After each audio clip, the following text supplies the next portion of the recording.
Hey everybody, welcome back to my channel. If you are new here, hello. If you are returning, welcome back. Thank you so much for sticking around. I really appreciate you. So today we are going to be doing a video that is yet another video that makes me so happy that I have a channel, because sometimes I just have a lot of feelings about a certain thing and I have nobody to talk to about them in my real life and I need to yell about them.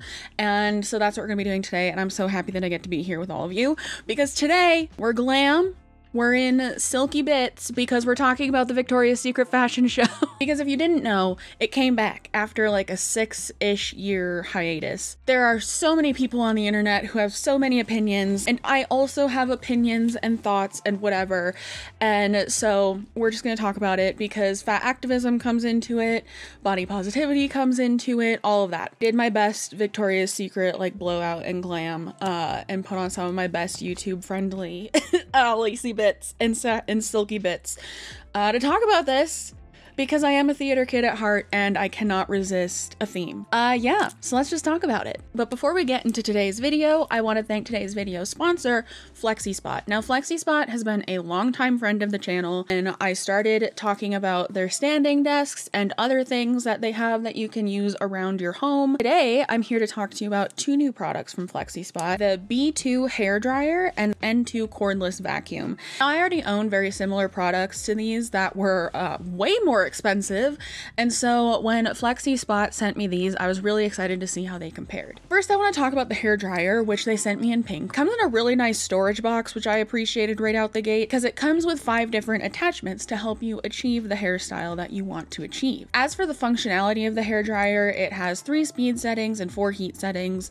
and I used the pre-styling dryer attachment with the pre-style nozzle attachment that goes on the dryer attachment. Give a good rough dry to my hair, and then I kind of alternated between the 30 and the 40 millimeter curling barrels to give myself a pretty good blowout, if I do say so myself. Hair wasn't frizzy afterwards, which was my biggest concern, and it didn't feel like overly dry either, which was also like, it felt dry, like not damp, but it didn't feel like dry frizzy, which was my biggest concern. The N2 cordless vacuum also worked really well. I'm vacuuming like all the time because I have cats, and it sucked everything up no problem, and I could have kept going because with a 4-hour fast charge, this thing can vacuum for up to 35 minutes. If you're vacuuming for 35 minutes at a time, at least if you live in an apartment, like that's a long time. I really enjoyed using these new products from FlexiSpot. I was honestly pleasantly surprised with how both of them, specifically the hair dryer, performed. If you want to give them a whirl for yourself, be sure to use the link down in my description to go shop. Thank you so much to FlexiSpot for sponsoring today's video. As always, thank you so much to you guys for continuing to interact with my content so that brands like FlexiSpot want to keep working with me, especially because FlexiSpot has been here forever, and I appreciate them.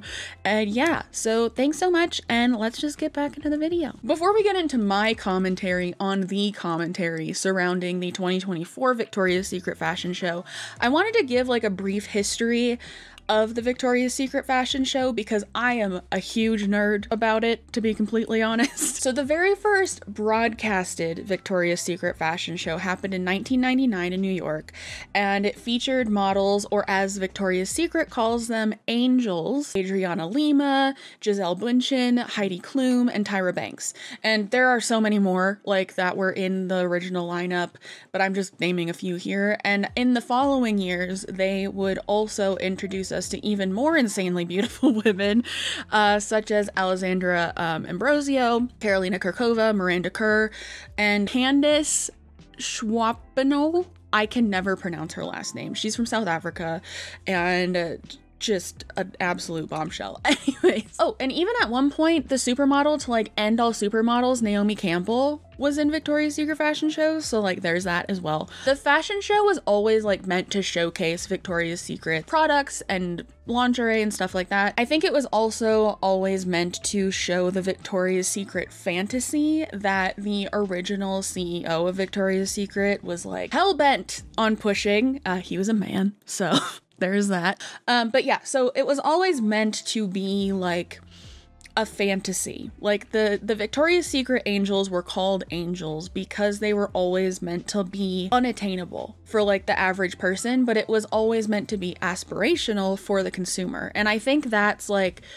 where one of the original problems with Victoria's Secret was because I think it was inherently predatory for like just the average woman, because they marketed like, oh, if you wear these really expensive bras or whatever, this really expensive lingerie, then like you can be like the angels, when like the angels that were advertisements and in catalogs and on the runway, like only they can look like that, you know? It kept building and building to be this kind of like spectacle of just insanely gorgeous women, like wearing wings and beautiful lingerie with like live performances from some of the world's biggest music stars each year. And like they would be performing while all the models were just like doing their thing on the runway. And the Victoria's Secret fashion show got so big that it became a nationally televised event, I think on like CBS in America. And it was on TV every year up until the last show of the original run, which was in 2018. I feel like I missed a whole bunch, but like just for some context, that's like what was happening. But there were so many controversies and things like that surrounding Victoria's Secret as a brand and the Victoria's Secret fashion show. I think a lot of the criticism surrounding it honestly came like later in the brand and the show's history, because like I always loved the Victoria's Secret fashion show, and maybe that was just me as like a closeted gay person just like loving beautiful women. I always loved the Victoria's Secret fashion show, but like there was a part of me as a girl who grew up fat, I was like, why aren't there any plus size like Victoria's Secret angels? Like, why can't that be a thing? And I'm pretty sure I watched a documentary about Victoria's Secret, and I'm pretty sure the original CEO like modeled the angel fantasy and the Victoria's Secret fantasy after like the male fantasy, like what they wanted. And so I think I want to say he was pretty vocal about that. And so I think part of the controversy surrounding Victoria's Secret as well came from that, because it was like, okay, why isn't there more diversity in the models? Why is like a thin white woman, like, because there weren't a lot of black models either to begin with, like why is a thin white model what the male fantasy is? And the old CEO of Victoria's Secret, just go watch the documentary. He's not a good person. He was not a good person. So I'm happy that he's not the CEO anymore. The angel beauty standard also just became, it happened along the same time as like the early 2000s and like Thin is In and all of that. And so it was very much just like a sign of the times. As more fashion brands showed more inclusivity over time, Victoria's Secret got like pushed to the back burner because they were doing the same old thing and not changing it at all. With no beauty, with no body diversity, very little race diversity, like any of that, and very little age diversity, or any of that. And even though I loved the Victoria's Secret fashion show as like the spectacle that it wasn't lost on me like how problematic like their marketing for a really long time was and how exclusionary it was. I do think there is absolutely something to be said about the fact that the original angels and models in general, like especially supermodels from like the 90s, like it's their job to look that good, and they are damn good at it. And for me, I always was like, I can appreciate how beautiful this human is and how like just how stunning this human is without projecting it on myself. But like, again, maybe it was just because I'm gay. Maybe it's just because I do just appreciate how beautiful like people are in general, and I am queer and all of that, and like I am attracted to women, and that was like closeted me being like, wow, whoa, what is this? I don't know. But that was just always how I felt about it. So it stopped being a thing after the show in 2018.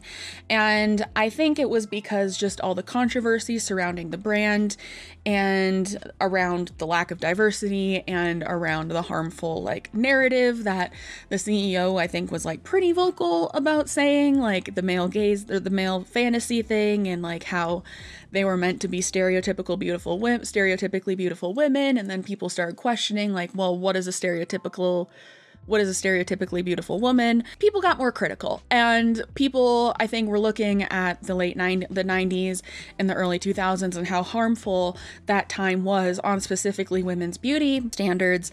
They were like, oh, Victoria's Secret is like not it anymore. Plus there were just more brands coming about too, more lingerie brands that were way, way, way more inclusive and also way more accessible in terms of price point, because Victoria's Secret has always been pricier. It went on hiatus after that, but it came back this year. And it came back, and instead of streaming on TV, it streamed on social media. Overall, like, I think it was pretty well received in terms of like the new models and everything else, because Victoria's Secret itself did a rebrand, I think like 2 years ago. Maybe 3 now, I can't remember. They did a huge rebrand to now where you have the original like core angels if they're still like working for Victoria's Secret, but then also they have other models who are of varying ages and sizes and all of that. And I'll never forget the first time I walked into a Victoria's Secret and saw a plus size woman in one of the advertisements in the store. I almost started crying. Like, that was a big thing for me, because while I never projected it onto myself, as I got older, it did always kind of like, I don't think Victoria's Secret and the brand as a whole helped other people's perceptions of plus size women a lot, because Victoria's Secret was like the standard for what is sex appeal. I think it created a very specific look for who's, and a very specific idea for certain people of who's allowed to be seen as sexy and who isn't. And I think as I started getting more comfortable in my sexuality and seeing myself as like an attractive person, which we're still working on, we're always going to be working on, I think I started to get more annoyed, honestly, with Victoria's Secret as it was. So when they did the rebrand and I walked in and I saw a girl with a belly and cellulite, I was like, oh, I'm allowed here now. Okay, that's cool. That's neat. The Victoria's Secret fashion show came back this year, and they had 2 trans women in it, and they had a few plus size models. Ashley Graham, my queen, my mother, was in it, and I was so excited to see her in it. And they also had older models, and I noticed that there was a lot more Black women wearing natural hairstyles and all of that, which I thought was really great. And overall, just a way, way, way more inclusive fashion show. I will say the overall production of this one was lacking, which I'm wondering is leading to some of the other like criticisms that I've been seeing surrounding the models comes from, because like there was no fantasy bra, which like there was always this thing called a fantasy bra, right? And it was like this bra that was usually like encrusted with just like crystals and diamonds and whatever, and was like $500 million and all that. There was none of that. And it was always a big deal about which angel got to model the fantasy bra. So there was no fantasy bra, and the wings were all very questionable. They looked very cheap. And also not all of them, but a lot of them. And most of them, if not all of them, had like straps. And so you could see the straps. Whereas back in the day, they were like built into the ensembles. The venue was also kind of strange. And so was the stage. Like one of the like original angels like tripped because of the stage. And so yeah, there was also no pink section either, which if you don't know, pink is like the part of Victoria's Secret that's geared more toward like young adults, a lot more active wear, like not like lacy, sexy lingerie, none of that. And usually the pink section of the show was always like super cutesy and fun. I remember Cara Delevingne like was one of the models for that, and that was like a super iconic moment. It was like a candy themed show. I vividly remember watching that. Yeah, and so there was no pink section, which was kind of strange. And overall, it just didn't feel like as camp or as much of a spectacle as usual. And that's like the main criticism I've seen of this new 2024 one, in terms of the production of it. I get the criticism for sure, but like they had so many of the original angels, which like Candace and Adriana Lima, like all of them are stunning, but like Candace and Adriana Lima are just diabolically beautiful. Like, oh my God. This aired the same day that I went to go see Kalani in concert, okay? So it was just a great day to be attracted to women. But then for me to see like Ashley Graham amongst the likes of them, and like on seeing Ashley Graham on that stage, walking with visible cellulite and like all of that, it was just so cool. Like, it was so fucking cool. And like, oh, I was getting kind of teary-eyed because I'm like this, because there were other plus size models in it too, and it was just so fucking cool to see women who like kind of looked like me now in a Victoria's Secret fashion show, when for the longest time I went into it just expecting to stare at beautiful women, like unattainably beautiful women, and like just being like, okay, that was awesome and pretty, and like the music was really good, and just walking away. But like, and also trans women, Alex Consani, I can never say her last name, but she was also in it. And honestly, I think she is one of the best new supermodels. Like, she also models a lot for Mugler. I think it's Mugler, like in Fashion Week and stuff, and her walk is lethal. Like, she looked cute and fun and amazing in this, but like her walk in higher fashion shows is lethal. Go look her up. She's incredible. But she's trans. And then there was another trans model, and I can't remember her name off the top of my head, but there were 2 trans women in this show. Seeing trans women and seeing plus size women and seeing older women and seeing women of color wearing their natural hair, like being marketed as the Victoria's Secret fantasy now, for me, it was really, really cool. I will say that is why I think some of the other criticisms that I've been seeing of this show made me honestly like really sad. Because I've been seeing, particularly from a lot of fashion accounts, that saying that like the super thin like models did way better than the plus size models, as if Ashley Graham particularly was not doing okay for herself before this. Like, she is such an established model. Like, that I know that the people who are criticizing her just don't know who she is, but like, oh, thin models belong on the runway, plus size models don't do as good of a job. Like, I've literally seen posts saying that. And I have also seen fat people, in particular, fat activism, criticizing Victoria's Secret because they used models like Ashley Graham, who to the fat activist community are not fat enough. And which I will say that the plus size representation in fashion, when it's there, is oftentimes a very stereotypical type of plus size body.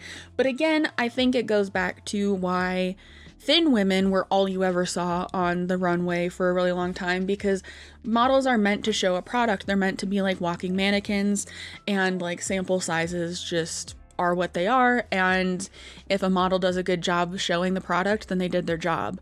And there was also talk about, at the same time all this was happening, a smaller, like an independently owned, I don't know if but it's just like a smaller plus size brand called Reb Dolls.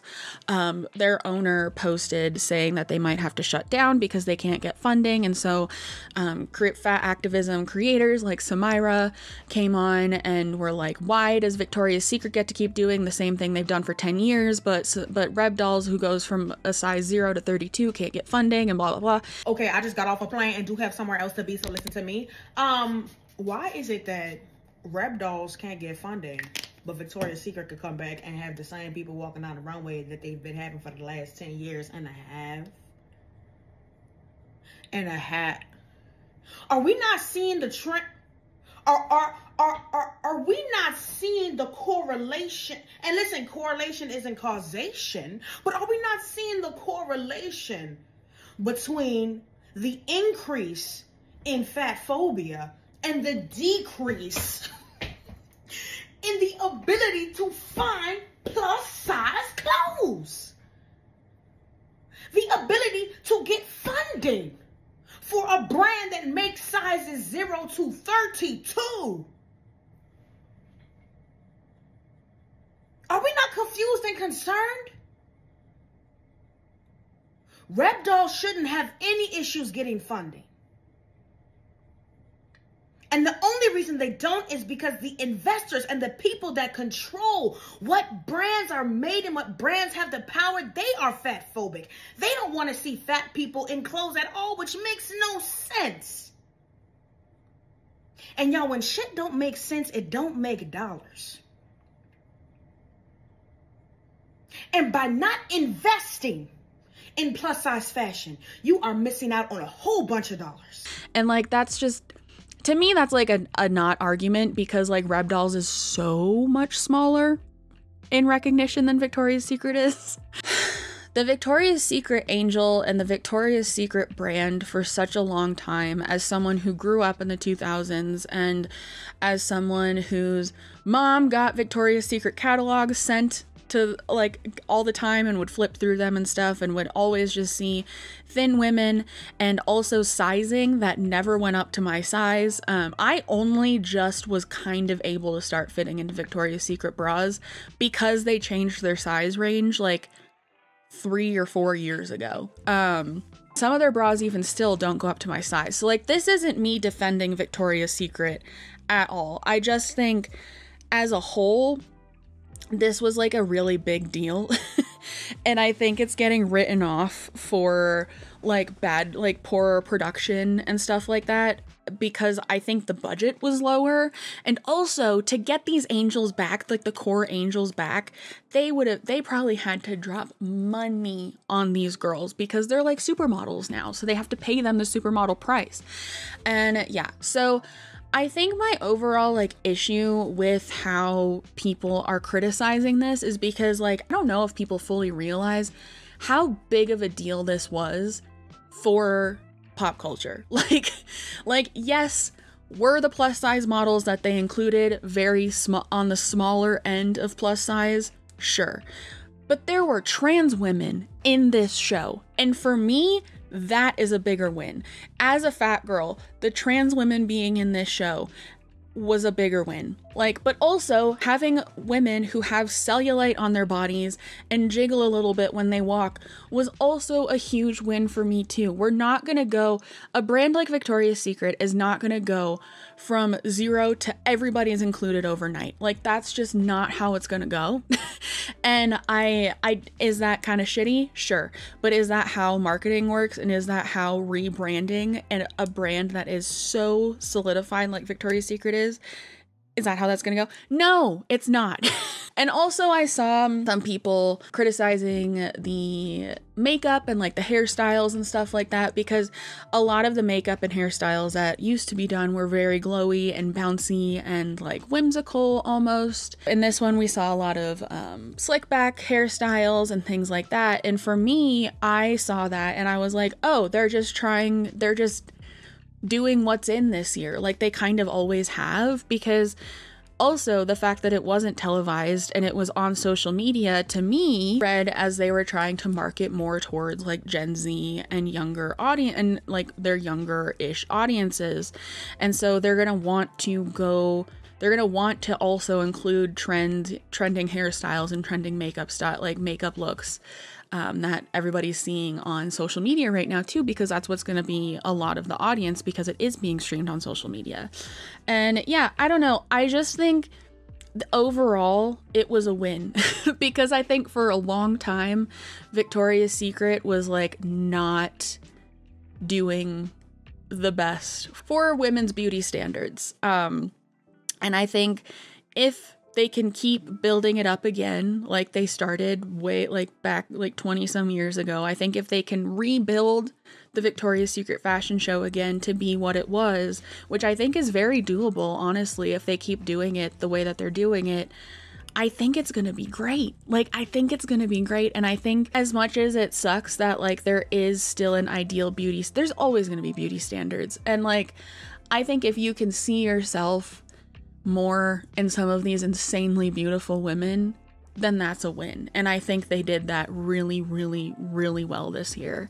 And I think some of the criticism of it is just unnecessary. And I think people just expect it to go from 0 to 100 too fast. And I think people look to media also for validation too much when it is always meant to be something that's idealized, right? Especially with the fashion industry, it's always been about fantasy. It's always been about idealization. And I think the fact that Victoria's Secret came out and they changed their models so much, they changed their group of models so much and had them alongside some of the original angels was a win, in my opinion. And if you think that having more inclusivity in this fashion show is a bad thing, then I highly recommend you do some reevaluating personally. Because I don't understand how that could ever be seen as a bad thing. I feel like this video is kind of rambly, but I just had a lot of thoughts and feelings as someone who has always really enjoyed the Victoria's Secret fashion show, but maybe not Victoria's Secret as a brand and the messaging. And I think as a girl who grew up watching it like almost every year, seeing this year's was incredible. But also, one thing I wanted to touch on was another thing that I've been seeing people say is how Tyra Banks came out because she was one of the original angels and she did her thing, she walked. But she's very much, and I mean, I know she's like 50 something. She's gotten older. I get that. But she's a plus size model now. Like, that's the size that she is. And which there's nothing wrong with that. But given the fact that she ridiculed so many women on her TV show, America's Next Top Model, for having a little bit of a pudge or being plus size and like notoriously treated the plus size models worse on that show. The irony in that, people are saying that people criticizing her for being plus size now is wrong, but like to me, I thought it was kind of, I mean, she's stunning. She's beautiful. It's great. It's whatever. But it's just like the fact that now she is a plus size model when she treated the plus size models on her show so poorly back in the day. There's just something about that for me. I've had a video planned on America's Next Top Model and how harmful it was for a really long time. So this kind of inspired me to get on that one as well. I just wanted to like ramble about this for a second and I guess let me know what you think down below. I think for a long time, a lot of people didn't feel like Victoria's Secret's like main demographic, me and myself included. And now I think they're doing a better job. And all of this doesn't really matter either because it is just a corporation. It is just like a huge corporation. But I think what Victoria's Secret stands for specifically in like American culture and what it has stood for and what that fantasy was marketed as for such a long time really did affect other parts of society and other parts of pop culture. And I think now that they're flipping it and they're changing it, it's really something that should be celebrated. And yes, we can critique the production and all of that, but like I think we should not be critiquing the choice of models, the models, anything like that yet, because it was a huge step forward, in my opinion. But yeah, that's all I have to say. Let me know what you think down below. Leave a pink heart if you made it this far. And yeah, thank you so much to FlexiSpot for sponsoring today's video. Go shop the new products down below in my description if you're interested. And I'm gonna go now. Remember to be kind to yourself, be kind to others, drink your water, take your meds, and I will see you in the next one. Okay, bye. Ow, my arms hurt so bad. I got cleared to start going to the gym again. My body's screaming at me. Okay, bye.